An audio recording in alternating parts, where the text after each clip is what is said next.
Buenos días a todos y todas. En nombre de la administración muy especial al señor gobernador,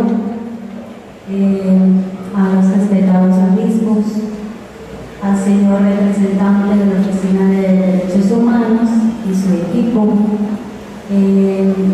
al director de la Unidad de Restitución de Tierras, señor Santander, por supuesto a todos aquí presentes, los representantes de los comunidades, las víctimas, las instituciones, todos los que están interesados en el proceso de restitución en Norte Santander. El ACNUR está en el país desde el 97 por solicitud del gobierno y estamos trabajando para promover la protección para las personas en situación de desplazamiento y en riesgo de desplazamiento. Desde ese momento, igualmente, hemos tenido una presencia fuerte en el país, en diferentes zonas, a través de nuestras oficinas de terreno, y pues obviamente también en ese sentido poder conocer la complejidad de la situación del desplazamiento forzado, del impacto de la crisis humanitaria, también el tema de despojo de tierras en el país. Desde el 2001, el ACNUR ha estado apoyando al Estado colombiano en la expedición de normas que permitieron la protección y posteriormente la restitución de tierras.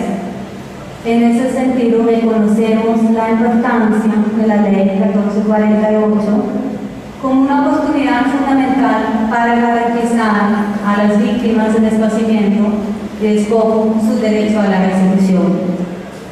Avanzar en este proceso en medio del conflicto plantea un escenario complejo, pero también es un paso definitivo para la garantía de los derechos de las víctimas y la reconciliación de los colombianos.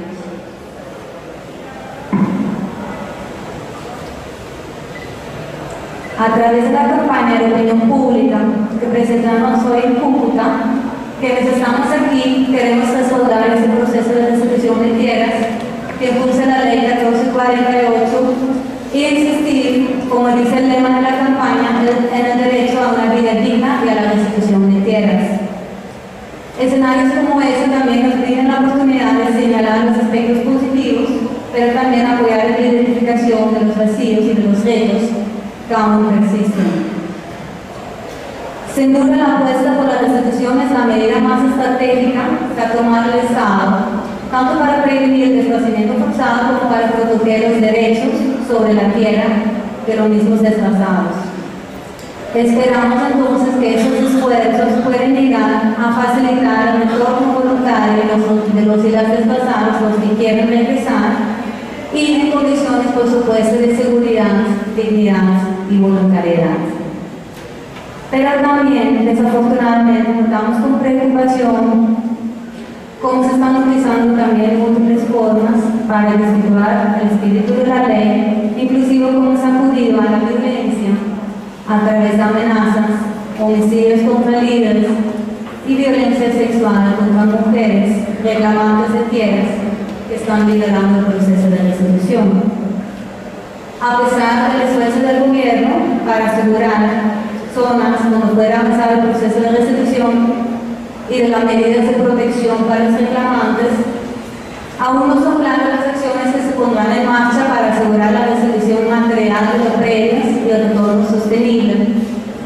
Temas como, por ejemplo, la presencia de minas antipersona en zonas donde hay reclamaciones de tierras es un ejemplo en ese sentido. Desde antes de la sanción de la ley, la ACNUR y otros señalaron su preocupación frente al incremento de la exposición a riesgos para reclamantes de tierras. Tanto que no solo los reclamantes, sino también funcionarios que están acompañando estos procesos y que están involucrados en la implementación de la ley están siendo objetos de amenazas.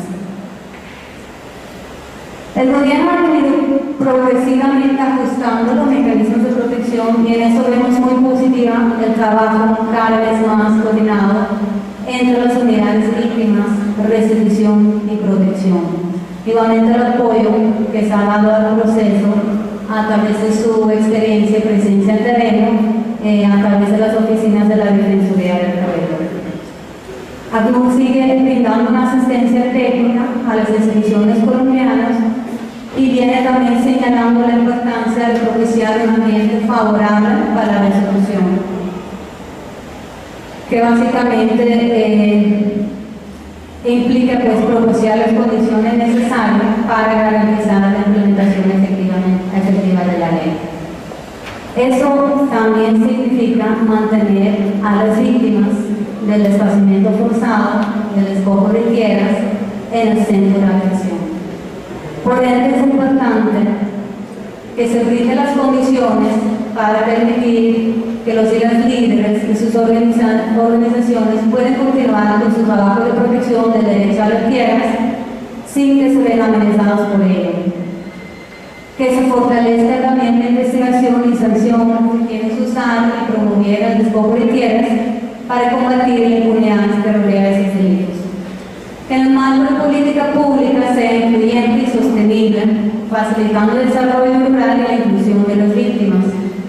Que el marco administrativo sea fortalecido, coordinado y coherente, incluyendo el sistema de registro y catastro, el poder, las autoridades locales y instituciones, pero que también permita el funcionamiento de los mecanismos de seguimiento y control por parte de las entidades como la Defensoría del Pueblo, Contraloría y la Procuraduría. Que sea un proceso público y que permite que todos los interesados tengan la información clara, tengan acceso a la información y que genere una actitud social favorable al proceso. Que tenga, por supuesto, las condiciones suficientes de seguridad para víctimas y para funcionarios. Y que mantenga activos los mecanismos de protección de tierras señalados en el decreto 2007 del 2001. Y que se mantiene finalmente también visible la realidad del desplazamiento forzado actual y las situaciones humanitarias críticas en distintos lugares del país que aún persisten. Esperamos que la campaña por los derechos a una vida digna y la restitución de tierras genere un espacio que enriquezca el debate público y fortaleza la democracia, y que logramos también avanzar hacia soluciones para los desplazados y todas las víctimas, promoviendo una sociedad más incluyente. No hacerlo sería perder una oportunidad histórica de avanzar hacia la reconciliación en Colombia. Muchas gracias.